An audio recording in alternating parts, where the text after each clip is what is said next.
going on, everyone? Tonat here, and today we're going to be talking specifically about finding or prospecting for clients. I'm going to try and keep it fairly general for a lot of small businesses, kind of one-man operations, how to kind of go out and find people to talk to and network and all that. And I'm going to try and keep things fairly general, but not too general, not overly general. Trying to actually kind of get into the nitty-gritty of it a little bit. What I'm going to do is I'm going to give like a general rule, and then I'm going to follow it with kind of how I've been applying that rule, so you can kind of see some of the application. But beyond that, I have really been doing this for the last year with my job, pretty much, with my previous job. So I've been thinking about it for a while, and here's some of the general stuff that I want to share. Now, there's two things that I think you should do before you do really anything. Two things you need to think about. The first is you really need to picture your ideal client. Who are you going to be selling to? Who are you going to be pitching to, providing to? Who is perfect? And then kind of once you've started kind of looking for clients and everything, figure out, does your ideal client really exist? Are you being realistic about kind of who they were, who they are? Do they fit in the mold that you've created? And then the final thing that you need to kind of think about is really put yourself in their shoes. It can be very easy to be caught up in the majesty of kind of what you're thinking, what you're working on, what you're doing, whatever you're providing or selling. When you go and talk to somebody, are they really going to be super enthused as you are? Or do you what are their restrictions? What are the things that kind of limit them from doing what they want to do? And an important mindset that I think is, I think I've mentioned it before in another video, but something to keep in mind is, this is a quote from a book that I've been reading recently. I believe it's a Zig Ziglar book, but it basically says, you can get everything you want in life as long as you help enough people get what they want in life. And that's a very important thing to keep in mind when you're prospecting for sales and everything, is that you should be trying to help people. And if you are providing actual beneficial help to them, then they'll return the favor eventually, right? And if you do it for enough people, you'll get everything you could ever want in life. So with those kind of out of the way, let's move on to some of the kind of the steps that I generally take. The first and most important thing that I generally think of doing is talking to people you already know, right? Networking with, friends, family, colleagues, even just acquaintances. If there's somebody who is, they don't have to be necessarily a potential client themselves, but if you think they know people that might be potential clients, take them to coffee, take them to lunch, something like that. Just explain to them what you're doing. Don't try and, throw your whole pitch to them or anything. Break it down, kind of what you're doing, who you're trying to, reach out to and everything. And if you are authentic enough, if you can really sell them on what you're doing, if what you're doing is authentic enough, they're going to just hand the contacts over. They'll be like, oh yeah, these are, I have this friend and this, my cousin is doing this, that'd be perfect. You should talk to them. If you're authentic enough with them and they believe in you enough, they'll just hand those kind of contacts over. People have so many contacts. People have so many friends and acquaintances that, even if they just pass off a phone number to somebody they met 2 years ago at a conference or something like that, that could be a lead, that could be a sale, or that could be another doorway to another 10 potential contacts. You could spend almost like months just networking with people and kind of branching out. The next thing that I definitely recommend is, kind of as a general rule for the next few things that I recommend, is look local, right? Like, it's so much easier to contact and network with somebody when you can just walk down the street and meet them for coffee, or drive 5, 10, 15 minutes to meet them. So if you've kind of surpassed the networking with people phase, and you're moving into cold calling and business development phase. Also, I don't like the term cold calling. I just want to say the term cold calling generally means just kind of mass outreach, throwing a wide net and catching whatever, hooks. I don't think that's a good method. I don't think it really works anymore. Maybe for some things, but I think in general, cold calling doesn't work. What I like to think of is just business development. And, ultimately you could boil them down to being the same thing. But when I think of business development versus cold calling, I think I'm picking valuable targets. I'm picking people that fit the mold of what I'm trying to do, who I'm trying to help, and I think I can convince them of such.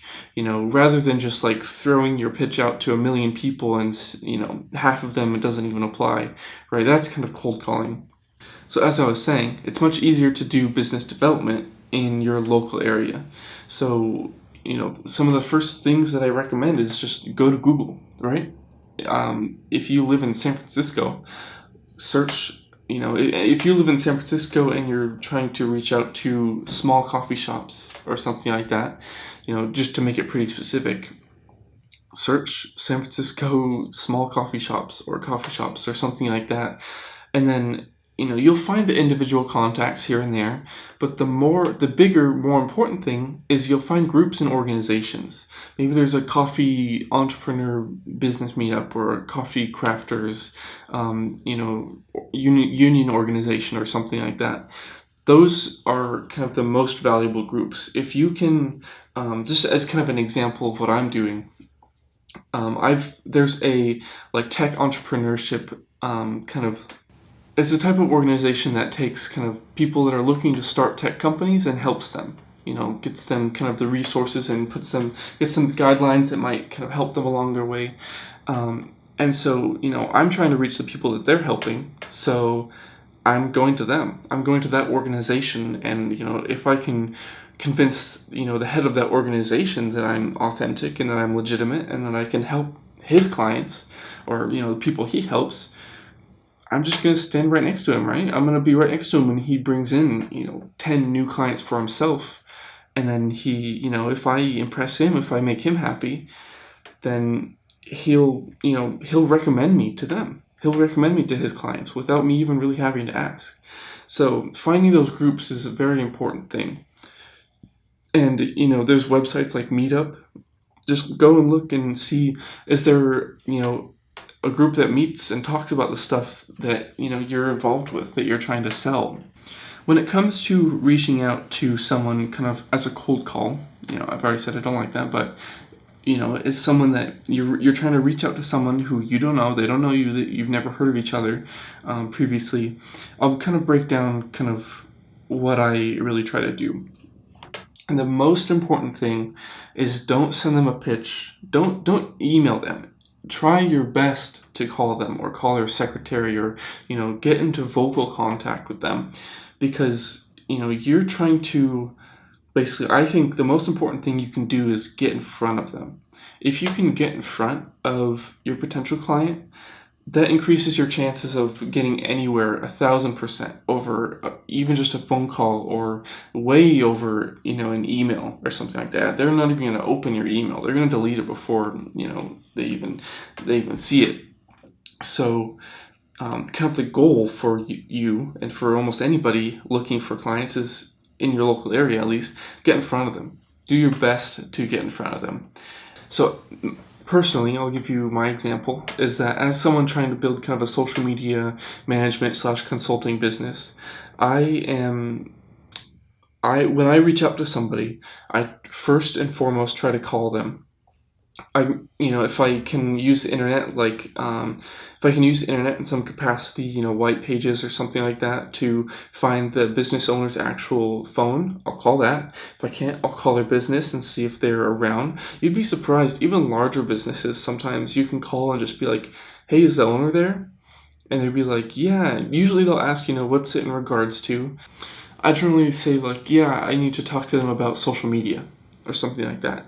That it's true, I'm not lying, and it sounds like we've already been speaking, right? Like they already kind of am aware of who I am, or like we're already doing business or something. So that kind of gets you past, the front line of defense. And then when you actually, get to talk to the person you need to talk to on the phone, say, give them the spiel of what you're doing. For me personally, it comes down to, I'm doing some, pretty active and aggressive stuff on social media for local businesses, really trying to help them grow. It's something that I don't think is being done in the local area. And I think, a lot of businesses, especially yours, could benefit from what I'm doing. Would you have time to sit down for 5 minutes for me to, just kind of explain what it is that I'm doing? Just try your best to get in front of them. Don't be too aggressive. Don't shoot your spiel on the phone. Don't, try to send a sales pitch over the phone. Just let them know that what you're doing is important. It could provide value to them. It could help them. Make sure that message comes across. And then, make it seem like you're not going to take up too much of their time. I generally say like 5-10 minutes of your time. Those are kind of my rules of networking locally. Avoid email at all costs. Use phones if you can. If you even, I did this time to time over the last year with my job, and it had some success, is if there's a business down the street that you'd like to network at, go walk down the street. If they have a front desk person, just say, hey, I'm, working with social media management and stuff, whatever it is you do, is, have the business owner in mind. Also, something to note, if you don't know the owner of the business or anything like that, there's plenty of online resources to find that. First off, just Google the website. If they have a website, it might be on their About page or something like that. And if not, you can look up their actual business registration, probably on your Secretary of State website. And, it'll probably have their name. I think it has to have a registered agent a lot of the time, but probably a lot of the time it has the actual business owner, and it'll say that. So just kind of look into those websites, and it's all online, so it's fairly straightforward. And yeah, that's kind of my general rule of networking locally. The next thing would be networking non-locally, right? And I would just say, you probably know better. Think about your clients. Think about, who your perfect client is. Are they going to want to work over Skype? Are they okay with, you not being able to sit down and have a coffee with them? If they're probably not going to be okay with that, then you need to, rethink. Maybe you just need to focus locally, at least for the time being. Maybe once you hit a point where you're making enough money, you can, if you're living in a small town, but you think you can get enough clients there, get your clients there, get your sales there, until you're at a point where you can, buy a plane ticket and call it, important business development, go to San Francisco, right? Or go to LA and, or just, fly there for a week and stay, and then do your networking there. And, before you even go there, set up all your meetings, set up so that you have like 2 meetings a day, call, just so that you're ready to go and you have, full use of your time while you're there. Remember, you're there for business development. You're not there to just party or play or anything like that. You're there to do work. And so make sure that you're doing work while you're there. And that's kind of all I wanted to touch on. There's probably a few more details. I'm going to write a blog post associated with this to kind of give a bit more of a worded breakdown so you can go and look at it yourself. And maybe, that would be a good place to ask questions as well if you want to leave a comment on the blog or on this video. Just kind of as a review, remember, network with people you know first. Then go to local people that you don't know, and then go to non-local people that you don't know. But those are kind of, I think, the most reliable trends. Those are the, it's all about the percentage chance that the client's gonna say yes. If you cast a net over 100 people and 99% are gonna turn you away, 1% might say yes, that's one person. But if you cast a net over 10 people and all of them are going to either say yes, or they're going to point you in the direction of someone else that might say yes, it's way more valuable for you to go after those 10 people than the 100 people, right? So just always keep that in mind. What's the most valuable approach for your time, for your dollar? And also never forget to put yourself in their shoes. Are they going to be as immediately excited as you are about what you're doing? Probably not. You have to relay that. You have to make sure that they're aware that it's going to benefit them. And yeah, I don't know, that's about it. So I'll catch you guys later. Go check out the blog post. The link will be down below, and I'll catch you later. Thanks for watching. Peace.